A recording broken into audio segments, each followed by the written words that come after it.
Cette fois-ci, on va faire un focus sur la résilience de ces groupes d'attaquants que l'on va surnommer des hydres.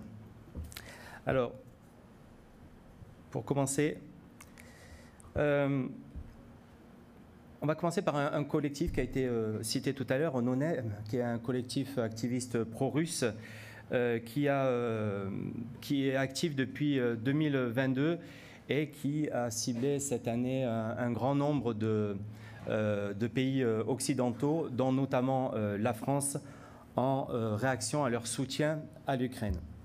Alors, le groupe a renforcé sa portée en formant en fait des coalitions avec d'autres cybercriminels dès la fin 2023, et je dis bien cybercriminels pour des activistes, marquant en fait une escalade des menaces coordonnées. Ensuite, en deuxième activisme, je vais vous parler du groupe Lulzsec. Pour certains, ça peut vous rappeler quelque chose, puisque c'est à l'époque des activistes. Il a été dissous en 2011 et, par enchantement, il est réapparu en 2024, tel le phénix, pour mener des attaques contre des organisations françaises, en l'occurrence EDF et la CAF. Alors, bien que leurs revendications aient été, on va dire, légèrement exagérées, cela se traduit par une résurgence des cybercriminels, on va dire, motivés par des objectifs de notoriété, de renom, voire pourquoi pas de nostalgie.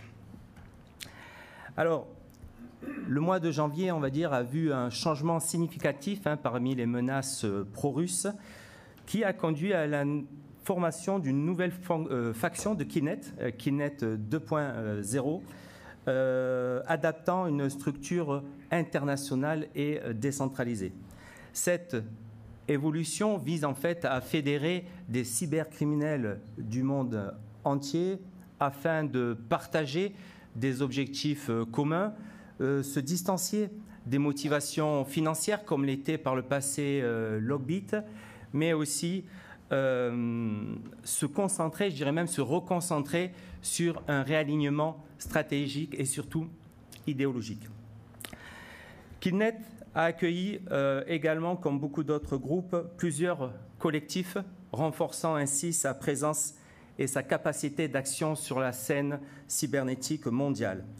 Ces alliances stratégiques de Killnet montrent que le groupe ne se contente pas d'être un acteur isolé, mais jouer un rôle central dans l'écosystème activiste pro-russe avec une capacité croissante à orchestrer des campagnes internationales.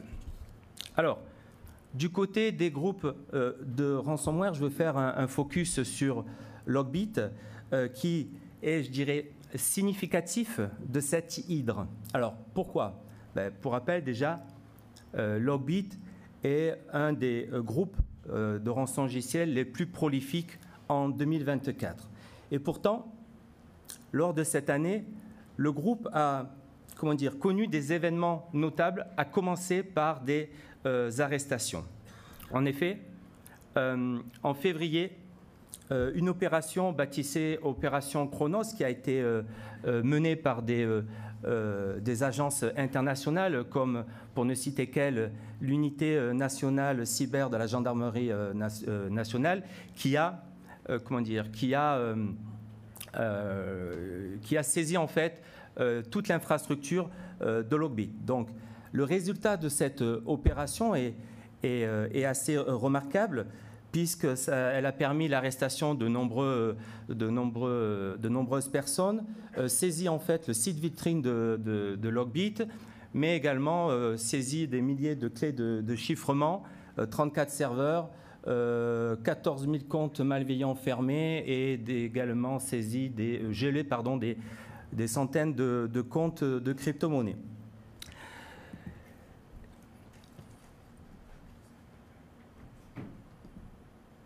Autant pour moi. Sauf qu'en mai, malgré ces perturbations, on pensait que Logbit touchait à sa fin, mais Logbit a rapidement réagi en lançant plus de 180 attaques pendant cette période-là.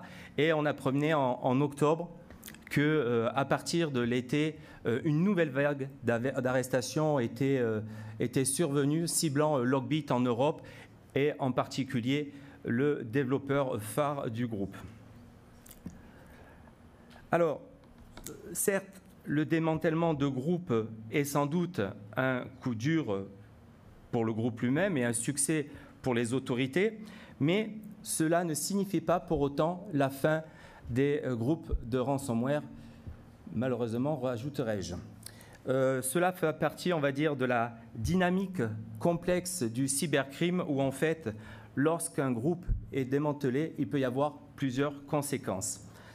Tout d'abord, il est fréquent que certains affiliés rejoignent des nouveaux groupes ou alors en créent de nouveaux, comme cela, d'ailleurs, a été le cas après la chute de Logbit et le pseudo-vide laissé par ce démantèlement et l'apparition de RansomHub, ce groupe de ransomware qui s'est imposé comme un acteur dominant dès le mois de février. Ce groupe semble avoir réussi également à rassembler d'anciens affiliés de justement Logbit 3.0, mais également d'Alphaville, dit Black Cat, et ce, traduisant par une explosion de son activité à partir du mois de mai. L'autre conséquence est qu'au-delà de l'émergence de nouveaux acteurs comme RansomHub, les perturbations de Logbit ont permis également à d'autres groupes d'augmenter leur capacité d'activité. On peut citer Play ou encore Hunters International, qui restent d'ailleurs les groupes les plus actifs en 2024, année où également on a eu l'exploitation massive des rançongiciels Acura et Medusa, mais je crois que Jérôme, juste après, en fera une introduction. Alors, sur la résilience, la question est de savoir à quoi mesure-t-on la résilience? Alors, la résilience est liée tout d'abord à la difficulté de stopper l'ensemble du phénomène. Pourquoi? Parce que Logbit déjà s'appuie sur une structure décentralisée, ce qui lui permet à ses affiliés indépendants de pouvoir mener des attaques. Cette décentralisation rend le groupe du coup moins vulnérable aux perturbations. Cette résilience est également liée à la persistance des attaques. On l'a vu, l'opération Chronos avait freiné en fait Logbit, mais ça ne l'a pas empêché de lancer près de 180 attaques, comme l'attaque sur l'hôpital de Cannes mi-avril. Mais je dirais que ce qui fait la résilience de Logbit, c'est c'est son innovation constante dont il fait preuve. D'accord ? De Logbit 1.0 à 3.0 en passant par Logbit Green, Logbit n'a cessé de lancer des versions améliorées de son rançongiciel en rendant plus robuste son chiffrement et en s'adaptant à des systèmes un peu différents, comme par exemple les environnements ESXi. Mais Logbit évolue encore et travaille sur une évolution de son logiciel en s'attaquant désormais sur deux nouvelles plateformes que seraient Nutanix et Proxmox.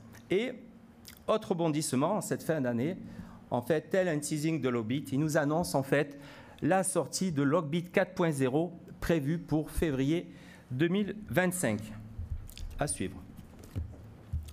En synthèse, que pouvons-nous retenir de tout cela? Eh bien, les groupes d'attaquants montrant, on va dire, une résilience impressionnante du fait qu'ils se réorganisent rapidement après chaque perturbation. Leur capacité à s'adapter, en fait, fait écho à l'hydre, d'accord, où, en fait, une tête coupée engendre deux nouvelles.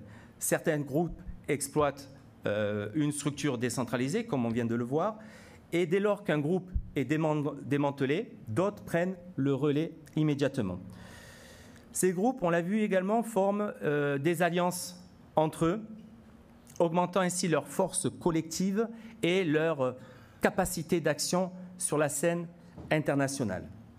En fait, la véritable force de l'hydre et des cybercriminels réside non seulement sur leur capacité à résister aux attaques, mais également à se réinventer, à se multiplier et à s'adapter rapidement face aux défis.